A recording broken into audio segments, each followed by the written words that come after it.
Charles Leclerc did not choose Alexandra because she was beautiful. There are beautiful women in every paddock. He chose her because she was the only one in the room who was not there for him. That made her impossible to walk away from. People talk about Charles and Alexandra's relationship in terms of fashion weeks and paddock appearances and the Monaco wedding. But Leo has been there through all of it. The apartment in Monaco, the races, the quiet days that nobody photographs. There is something about a couple who raises an animal together. It requires patience, consistency, and showing up on the days when it is not glamorous at all. Charles Leclerc melts for a dog. Alexandra chose that man. Leo just happens to be the purest proof of exactly who he is when the cameras are not pointed at the car. Charles and Alexandra Leclerc just bought a new yacht, and everything about it is exactly what you'd expect from them, and somehow still more. 16, 16 in Italian, his race number, his birthday. The boat itself is a Riva Corsaro Super. Charles selected the door handles himself. Alexandra broke the champagne on the bow at the La Spezia shipyard. Every detail of it belongs to both of them. At somewhere between 12 and 15 million euros, 16 isn't a purchase, it's a statement.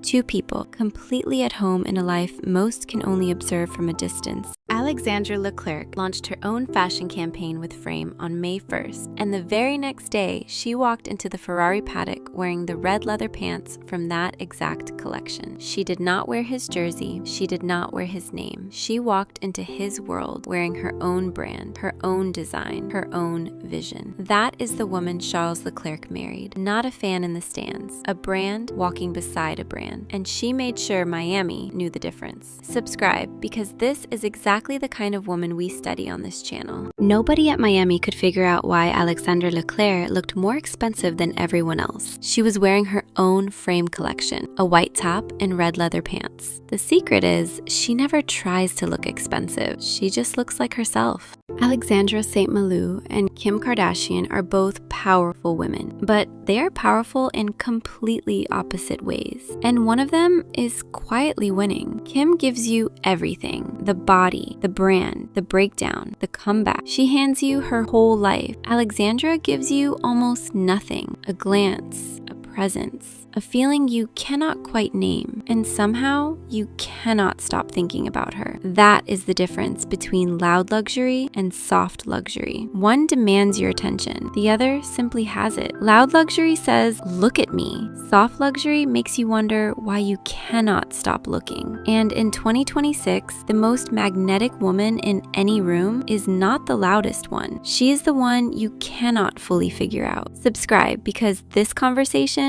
is just getting started.